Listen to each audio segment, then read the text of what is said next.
마이를 입어야 되는데 아니요 이게 배가 튀어나와 보인다 그러더라고요. 근데 입장이 덥고 그냥 갑시다. 배치다 무시 마시고 말씀 들으세요. 할렐루야. 예. 오늘 본문 말씀 같이 보도록 하겠습니다. 사도행전 2장 43절부터 47절의 말씀입니다. 신약성경 사도행전 2장 43절부터 47절 말씀.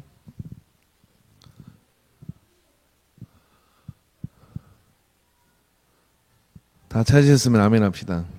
아멘. 우리 말씀 교독합니다. 사람마다 두려워하는데 사도들로 말미암아 기사와 표적이 많이 나타나니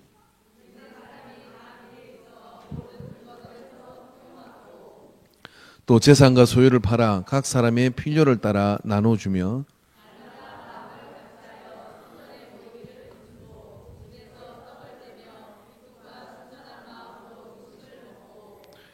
하나님을 찬미하며 또 온 백성에게 다 같이 읽읍시다. 칭송을 받으니 주께서 구원받는 사람을 날마다 더하게 하시니라. 아멘. 기도하겠습니다. 하나님 아버지, 오늘 우리에게 이 오후 예배를 허락하여 주시고 이곳에 모여 주님의 이름을 높이고 또 더 큰 하나님의 찬양을 올려드립니다. 주님 우리를 받아주시옵시고 신령한 복으로 인도하여 주시옵소서. 능력이 하나님께서 각 사람을 향하신 은혜와 섭리를 더하여 주시옵시고 오늘 성령 강림절을 맞아서 성령의 임재하심과 행통하시는 그 역사하심들을 더 갈망하는 우리에게 채워 주시옵소서. 귀한 예물을 구분해서 주님 앞에 올려드립니다. 11주문을 구분하여 드린 믿음을 하나님께서 받아주시옵시고 나의 갈 길과 모든 계획, 사람이 그 계획을 세우지만 인도하시는 분은 만군의 여호와 하나님이라 하셨사오니 하나님의 역사 가운데 이 청년의 삶을 주관하여 주시옵소서. 또 아버지 감사의 물을 주께 올려드립니다. 이 이름을 하나님 붙들어 주시옵시고 이 기업을 하나님 붙들어 주시옵시고 능력 하나님께서 눈동자처럼 보호하여 주시옵소서. 위로부터 각양 좋은 곳으로부터 채워 주시옵시며 늘 예수님 중심으로 하나님의 주권을 높여드리며 나아가는 길 가운데 발로 디디는 곳마다 주께서 역사하시는 평강이 넘치게 하옵소서. 귀한 예물 드림을 감사드리옵고 이 시간도 주의 은혜로 우리를 충만케 하옵소서. 예수님의 이름으로 기도하옵나이다. 아멘. 할렐루야. 우리 옆 사람하고 인사합시다. 은혜 받읍시다. 딱 아까 그 찬양 한 번 더 하고 오후 내내 찬양했으면 좋겠다는 생각이 확 들었는데 내려가 버렸어요. 다시 모으려고 하면 또 어렵잖아요. 제가 또 음악적인 실력은 안 되고 그러니까 그 낮에 예배 때 그 애가 말입니다. 집에서 밥을 먹는데 그 어린이집 아이가 집에서 밥을 먹는데 엄마가 이렇게 했대. 너는 왜 그렇게 밥을 그렇게 급하게 먹냐? 체하겠다 막 그렇게 뭐라 그러더래요. 이게 동생이 옆에 있다가 이렇게 얘기했답니다. 형도 쏙 터지게 먹어. 이게 무슨 이야기냐면은 그 엄마가 말입니다. 동생을 보고는 쏙 터지게 먹는다고 뭐라고 하고 형을 보고는 급하게 먹는다고 뭐라고 하고 도대체 어쩌란 말이냐 하는 그런 생각이 들 때가 많이 있잖아요. 자, 그렇지만 우리가 하나님의 은혜 가운데 성령의 인도하심을 따라 나가시길 바랍니다. 그게 정답입니다. 그래서 여러분 우리가 교회가 뭔지라고 이렇게 생각을 할 때 오순절 날은 전 세계에 있는 모든 교회의 생일이 오순절 날이에요. 왜냐하면 교회의 출발이 언제부터이냐 이야기할 때 그 이야기는 오순절 날 성령이 마가의 다락방에 임할 때 교회가 출발된 거예요. 예수님께서 내 교회를 세울 것이라고 말씀해 주실 때 그 내 교회를 세우는 시점이 언제냐 그러면 너희가 예루살렘을 떠나지 말고 너희에게 성령이 임할 때까지 기다리라고 말합니다. 그리고 성령이 임하는 그 시점을 통해서 비로소 베드로가 설교를 하고 그리고 비로소 그들이 복음을 선포하게 될 때 그날에 회개하는 사람이 3,000명이 되었고 그리고 예루살렘 교회는 불과 몇 개월 만에 2만 명으로 성장을 합니다. 그래서 도대체 움직일 수 없는 그런 사이즈로 커지면서 그들이 집사가 필요했고 그래서 7집사를 세우게 되는 교회 행정을 갖추게 되는 것이죠. 그래서 오순절날 성령이 임할 그때가 바로 교회가 출발되는 것입니다. 그래서 지난 한 주간 동안 우리는 새벽기도 시간에 이 말씀을 가지고 교회가 뭔지에 대해서 같이 나눴어요. 제가 긍휼히 참 목사라 새벽기도 못 놓은 분들을 위해서 교회가 뭔지를 또 한번 다시 짚어드리려고 하는 거예요. 왜냐 우리가 교회가 뭐냐라고 질문을 하면 교회 안 다니는 사람이나 다니는 사람은 교회가 뭔지를 다 한마디씩은 해요. 그래서 내 친구한테도 야 교회가 뭐냐라고 물어보면 이렇게 얘기합니다. 교회는 어려운 사람 돕는 거지. 또 은혜 좀 받은 사람은 교회는 선교하는 거야. 교회는 예배를 드리는 거야. 나 나름의 주장이 있어. 그러다 보니까 교회가 시끄러워요. 왜 시끄러우냐면 다 나름의 교회가 그림이 있는 거예요. 그래서 그 교회 그림이 안 맞으면 어떻게 비난하고 그 그림이 맞으면 내 마음에 맞는 교회라 그러고 그러다 보니까 10사람이면 10사람, 100사람이면 100사람 다 다른데 이걸 어떻게 기준을 잡을 수가 있는 거예요. 그래서 여러분 교회가 뭔지에 대해서 우리가 동의를 해야 그때부터 뭐가 나타나냐면 교회의 능력이 나타나는 거예요. 할렐루야. 그래서 그 교회의 능력은 그러면 교회가 무엇인지를 우리가 알려고 그러면 어디를 가야 됩니까? 교회가 처음 출발할 때로 돌아가야 되는 거죠. 성령이 임하셔서 교회가 되어진 것인데 그 성령께서 요청하시는 교회의 모습이 뭐냐가 사도행전 2장에 딱 나와 있습니다. 그 속에 교회가 처음에 어떻게 출발되었고 뭐가 중요한지를 그 안에 딱 설명을 해주고 그 안에 다 있는 거예요. 그렇기 때문에 사도행전 2장의 말씀을 통해 가지고 우리는 교회가 무엇인지에 대해서 설명을 듣고 그 속에서 그 교회가 뭔지를 우리가 알게 된다 그러면 우리는 교회 원본에서 그게 벗어나지 않게 되는 거죠. 자, 오늘 우리가 사도행전 2장의 이 말씀을 통해서 보다 보면 그들이 성령이 임하게 되고 그리고 그들 속에서 말입니다. 이제 베드로가 설교를 해서 사람들을 회개하고 또 그런 역사가 나타나고 난 뒤에 복음이 뭔지가 베드로의 설교를 통해서 설명을 해줬다 그러면 그리고 이제 사람이 모였잖아요. 그러니까 교회는 에클레시아, 그리스도를 주로 고백하는 사람들의 모임이라는 뜻이에요. 분리연회임을 받았다는 뜻이고 그래서 우리가 그 에클레시아를 이렇게 모인 거예요. 이 건물이 교회가 아니라 건물이 없어도 교회는 되는 겁니다. 그죠? 그러니까 우리가 오늘 인간교회가 안중 공성장 없습니까? 안중 문회관을 빌려가 예배를 드립니다. 그건 교회가 크게 있는 거예요. 근데 또 그런 사람이 있어요. 우리가 거기서 다 예배들을 가면 나는 재단을 지켜야 된다고 여기 오는 사람이 있어요. 꼭 교회 그런 한두 분들이 있어요. 건물이 교회이고 그러려면 예루살렘 성전으로 가야 돼요. 그 사람들은 예루살렘 성전이 지금 무너졌기 때문에 제사를 못 지내는 겁니다. 그러나 예수님께서 만드시고자 하는 교회는 어떤 교회냐? 그리스도를 주로 고백하는 사람들의 모임이 교회라고 하는 거예요. 근데 이 교회는 출발이 성령이 임함으로 인해 가지고 이 교회는 신비를 바탕으로 합니다.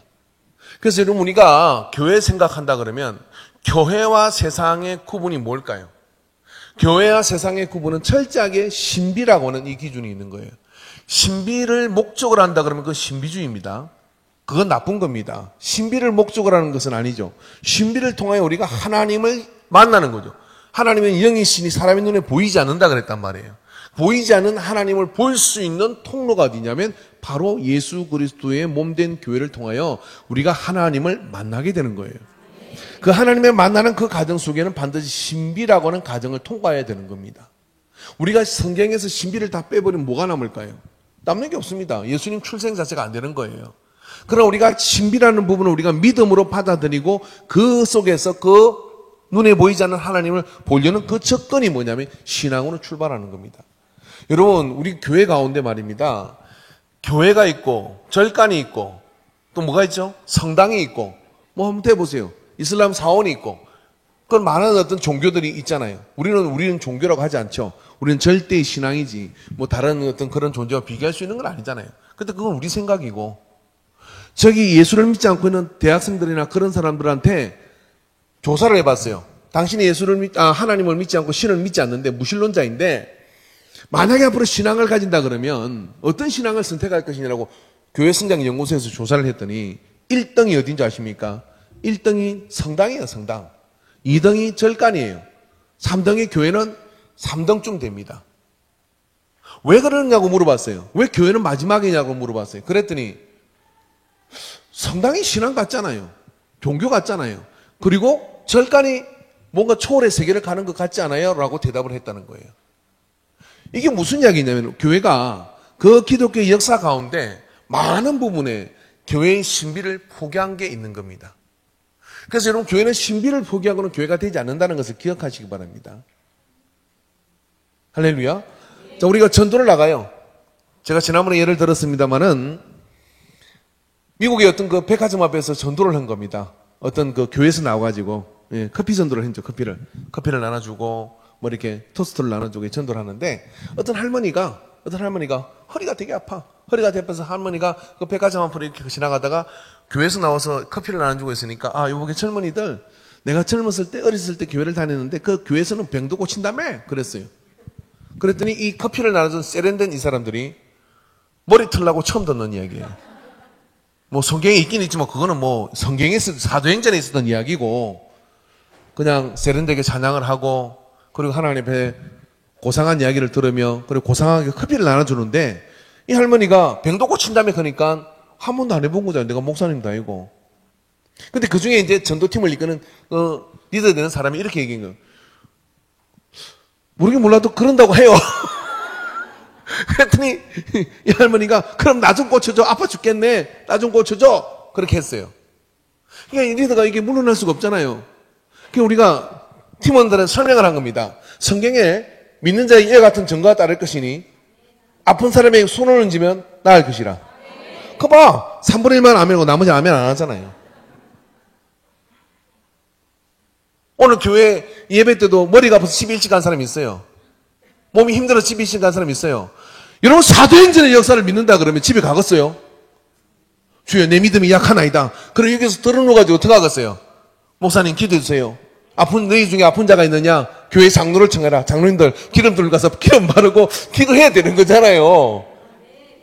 근데 그래 안 하고 집에 좀 쉬어야 될 것 같아. 병원에 좀 누워 있어야 될 것 같아. 이런 거를 더 먼저 생각하잖아요.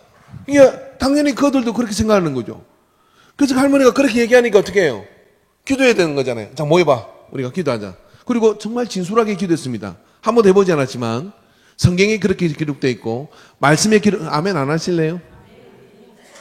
말씀에 그렇게 기록이 되어 있고 제가 참 여러분 육신적이고 정령적이고 마귀적인 세상 속에 사는 여러분을 신비한 세계로 끌고 가기가 얼마나 힘든지 몰라요.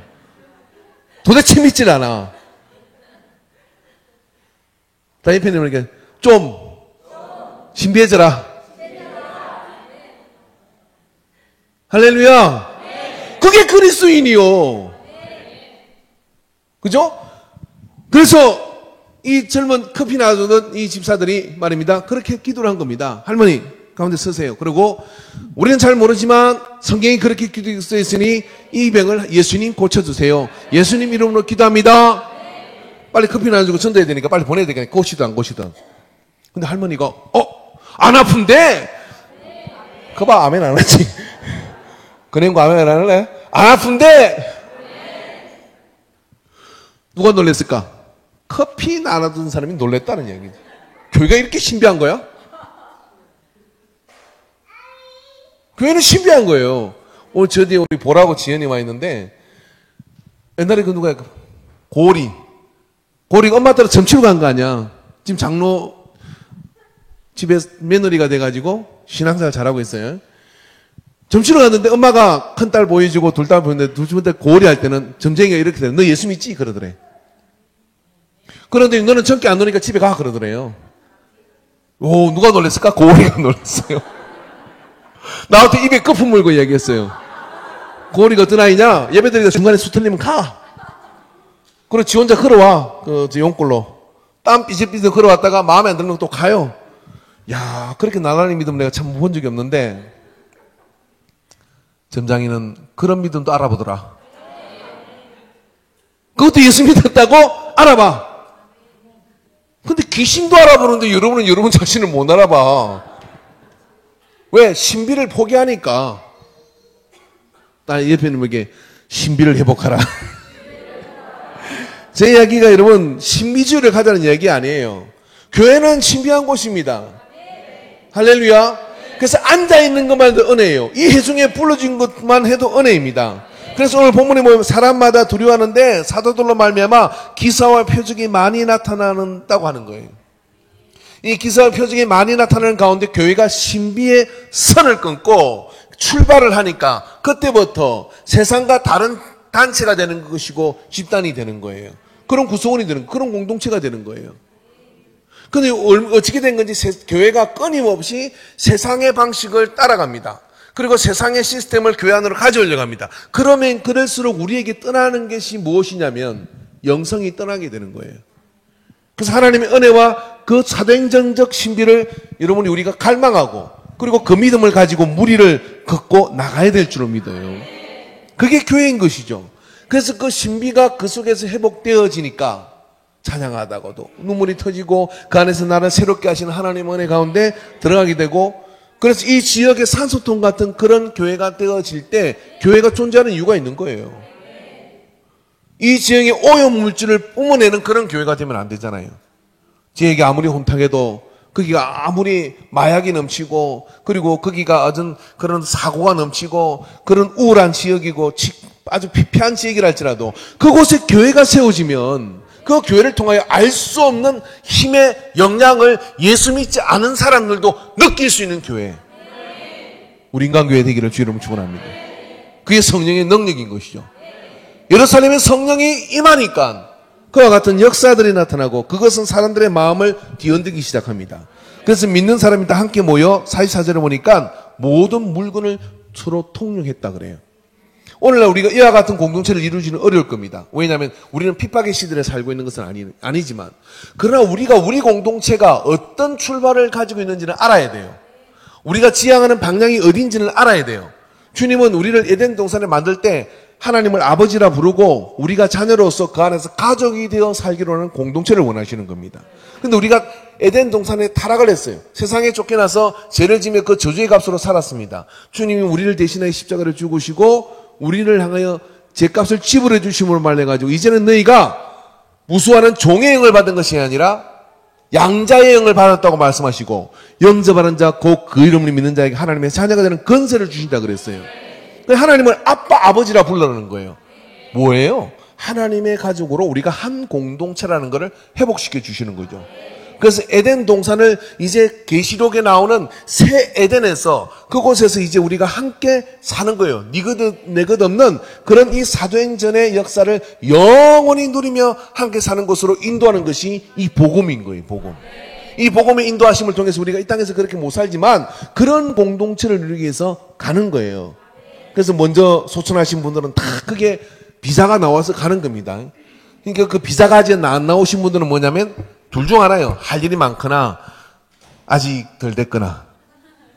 그죠? 그분이 가면 그게 천국이 안 될지도 몰라.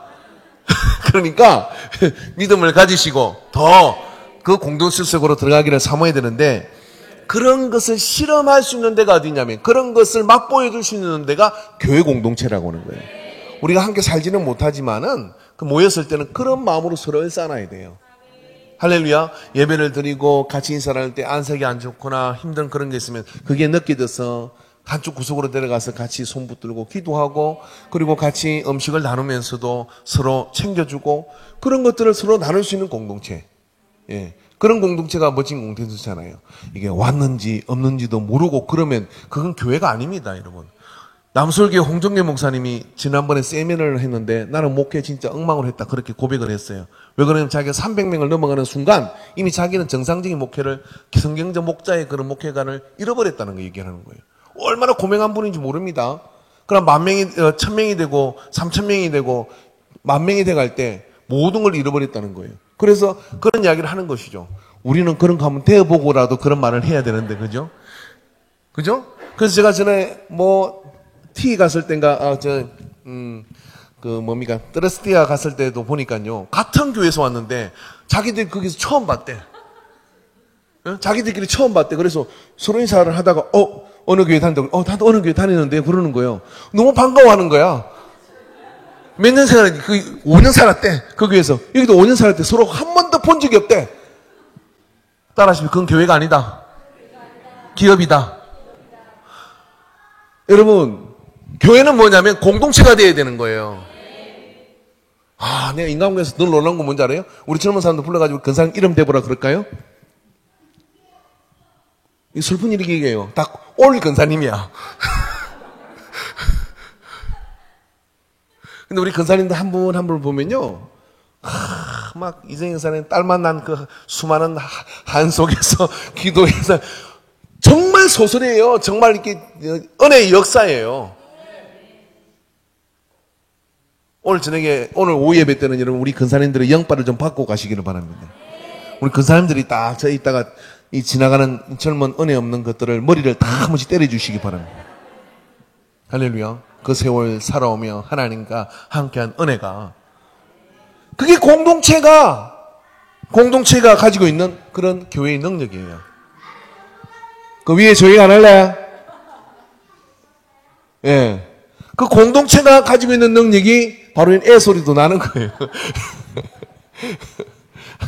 그래서 그 공동체라는 걸 느끼고 돌아갈 때 교회가 생명력을 가지게 되는 것이죠.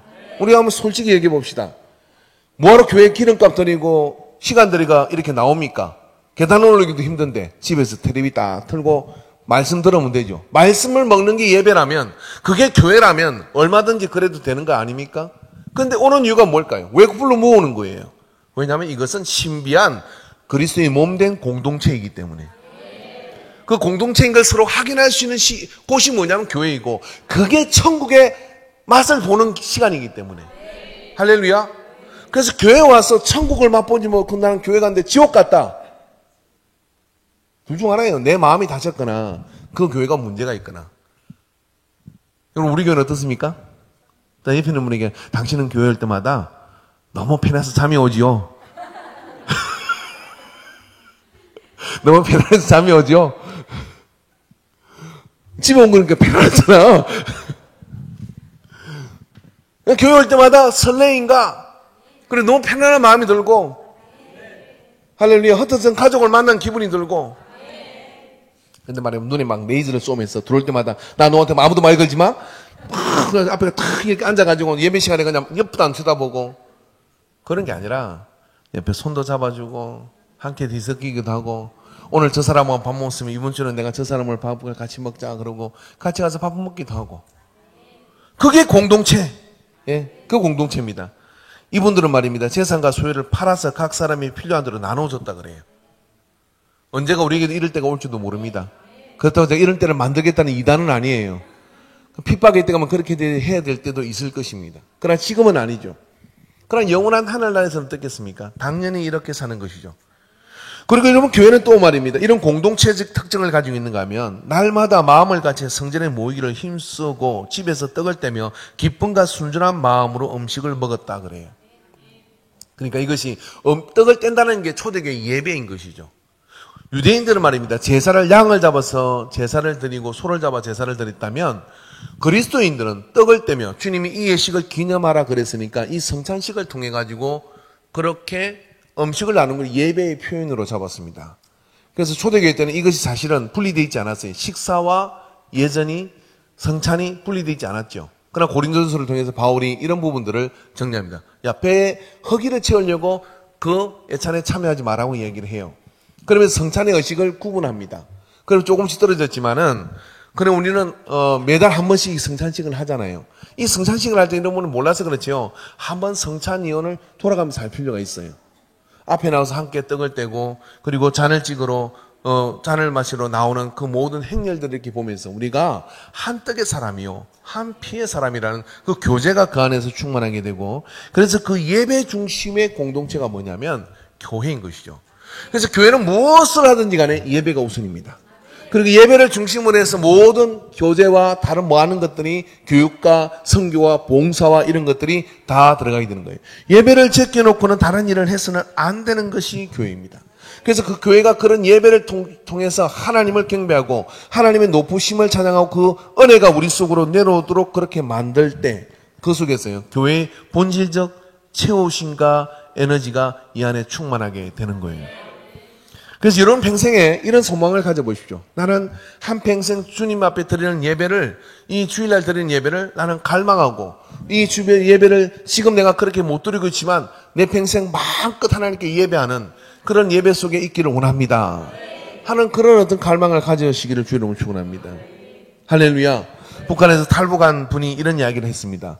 왜 이렇게 그 위험을 무릅쓰고 이렇게 탈북을 하셨습니까? 그렇게 물었더니 이렇게 얘기했습니다. 한번 목청껏 찬양하고 소리 높여 예배하고 싶어서 그 사선을 넘어서 이 남한 땅으로 왔다는 이야기를 하더라고요. 우리는 그냥 졸다가 지나가는 예배 같지만은요, 어떤 얘기는 생명을 다하여 드리는 예배가 되는 거예요.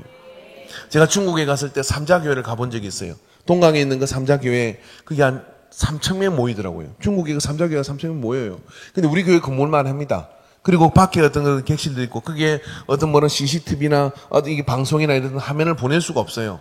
근데 이 사람들 어떻게 이게 모여 다 예배를 드립니까? 그러니까, 여기에 다 못 일찍 오지는 못 들어오는 거예요. 못 들어오니까 어떻게 하냐면, 옆에 작은 방들이 있어요. 그 방들에는 전도사님들 같은 분들이 거기서 다른 예배를 드리는 겁니다.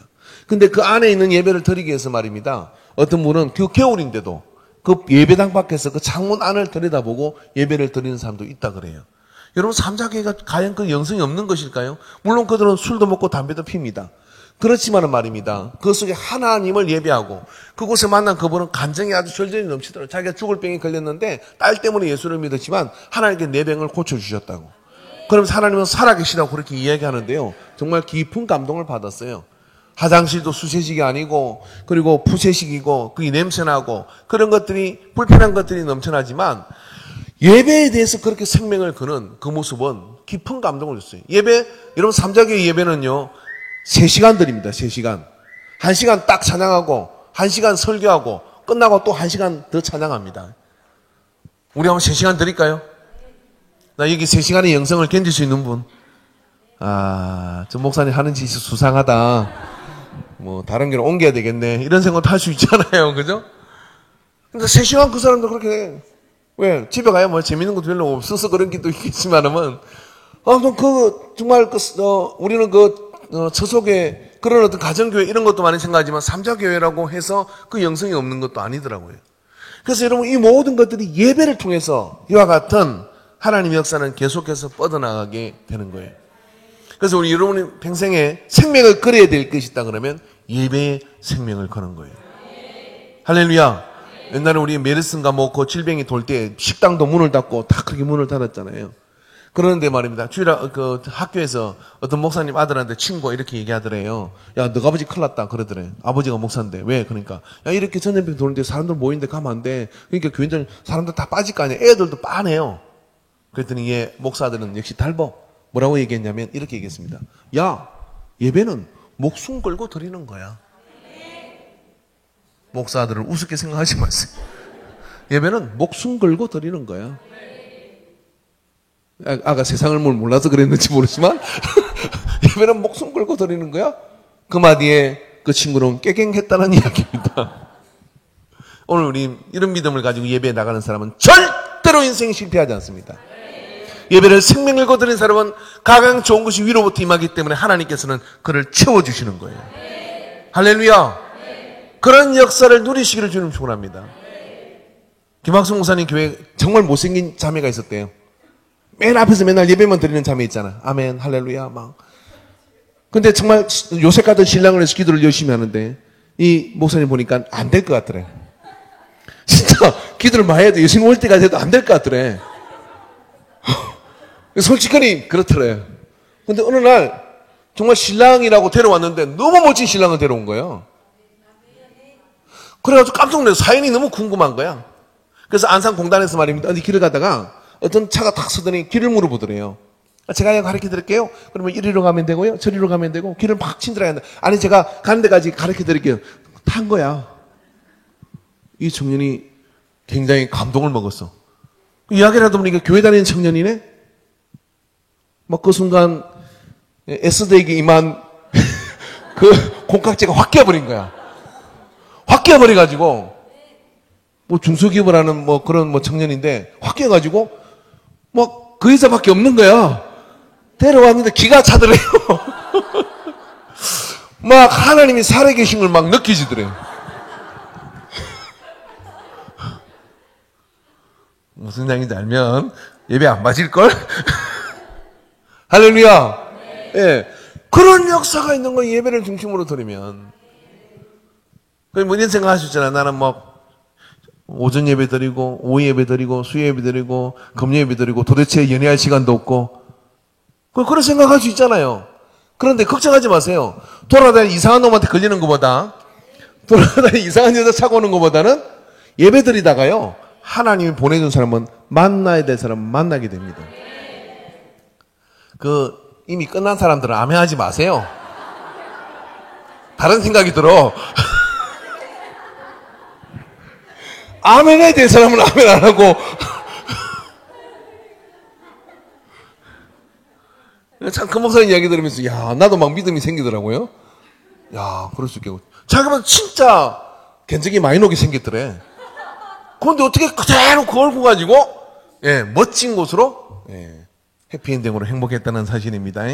왜? 예배를 잘 드리니까. 그래서 예배를 통해 가장 좋은 것은 쏟아지게 돼 있어요. 근데 교회는 예배를 생명처럼 드려야 되는 겁니다. 오늘 예배 드리고 내일 예수님 오시는 마음으로 드려야 돼요. 여러분, 오늘 이게 마지막 예배라면 여러분 어떻게 하겠습니까? 이 예배가 하나님 이 땅에서 드리는 마지막 예배라면 어떻게 했냐고요. 마지막에 안 될 거라고 좀 믿어요? 그렇지만 그런 심정으로 예배를 드리면 날마다 하나님 문이 열리는데 내일 무슨 일이 있을지 우리는 아무도 모르는 거죠. 내일 어떤 기회가 내 삶 속에 올지 모르는 거예요. 근데 예배를 생명으로 드리는 사람은 그 기회를 놓치지 않아요. 그리고 그 인도하심의 경험을 가지고 가는 거예요. 그런 일이 매주마다 우리의 예배 속에 일어날 때 그 예배는 생명력을 절대로 잃어버릴 수 없습니다. 그리고 예배 정각의 문을 걸어 잠글 수 있어요. 위로 올려버리는 거예요. 할렐루야. 근데 예배 시간 지나가 10분 지나 들어오고 15분 지나 들어오고도 그냥 들어옵니까? 우거지상을 하고 들어와가지고 앉아가지고 예배의 모든 상하게 싸늘한 소방호수처럼 뿌리고 있는 사람들. 예배의 생명을 경험하면 15분 전에 올 뿐만 아니라 기도를 하죠. 저는 이 오후 예배가 뜨거운 찬양의 이유가 우리 근사님들이 저기에서 기도하기 때문이라고 믿어요. 근사님들이 저기서 기도하잖아요. 커피도 안 마시고 막 기도를 하신단 말이죠. 그러니까 이 찬양을 할 때 하늘문이 열리는 거예요. 여러분, 우리 대회 때도 좀 그런 사람이 있었으면 좋겠어요. 그래서 예배 전에 30분 전에 저기서 기도하는 사람이 10명만 있다 그러면 여기 100명은 불을 받을 거예요. 100명이 있다면 여기 1000명이 불을 받을 거예요. 그래서 그런 역사가 일어나는 것이 뭐냐면 신비한 하나님의 교회입니다. 자, 그런 교회는 말입니다. 에너지가 넘쳐나서 들어가느냐면 세상을 향해 나가요. 오늘 말씀 한번 읽어봅시다. 그 다음 말씀 읽어보면 47절 말씀. 하나님을 찬미하며 또 온 백성이 칭송을 받으니 주께서 구원받는 사람을 날마다 더하게 하시니라. 여러분, 부흥은 억지로 되지 않습니다. 부흥은 우리가 만드는 것이 아닙니다. 부흥은 하나님이 주시는 거예요. 하나님이 정한 때에 하나님께 주시는 게 부흥이에요. 제가 부흥 가지고 논문을 썼음에도 불구하고 부흥은 하나님이 주시는 거더라고요. 근데 언제 주시느냐? 이게 맞아야 돼요. 뭐냐면 우리는 교회에서의 본질적 신비한 그 예배와 그 기능을 충만하게 가지고 있고 그 에너지가 세상을 향하여 칭송받을 수 있는 그런 성령의 열매로 나타날 때 하나님이 어떻게 하냐면 구원받는 자를 날마다 더해 주시는 역사가 있는 거예요. 교회가 말입니다. 예배인원이 빠지면 성도님들 목사를 봐요. 목사가 뭘 잘못했지. 그리고 목사는 또 성도님들 보고 이렇게 서로 보면서 이렇게 보는 경우가 있어요. 근데 이게 그렇지 않아요. 이게 아니라 하나님이 우리한테 보내주셔야 되는 거거든요. 그럼 우리는 그런 걸 신경 쓰지 말고 뭐냐면 빈자리를 이렇게 신경 쓰지 말고 우리가 예배자로서의 예배에 충분히 서고 그리고 우리가 성령의 열매를 맺는 그런 변화와 열매된 생활을 통하여 세상을 돌아다니게만 해도 거기에 어떻게 하나님께서 그곳에 구원받는 자를 더해주시는 역사가 있는 거예요. 여러분, 이게 부흥입니다. 이런 부흥을 경험하는 우리가 되기를 바랍니다. 빈들이라도요, 이런 회로가 돌아가게 있으면은 그 빈들도요, 사막이 길을 내는 것처럼, 할렐루야, 광야가 아름다운 밭이 되는 것처럼 하나님 역사 가운데 그것을 이룰 수 있습니다. 그런 역사가 반드시 나타나면 여러분 믿으시기를 주님 축원합니다. 그런 역사를 이루는 저와 여러분이 되기를 주 이름으로 축원합니다. 기도합시다.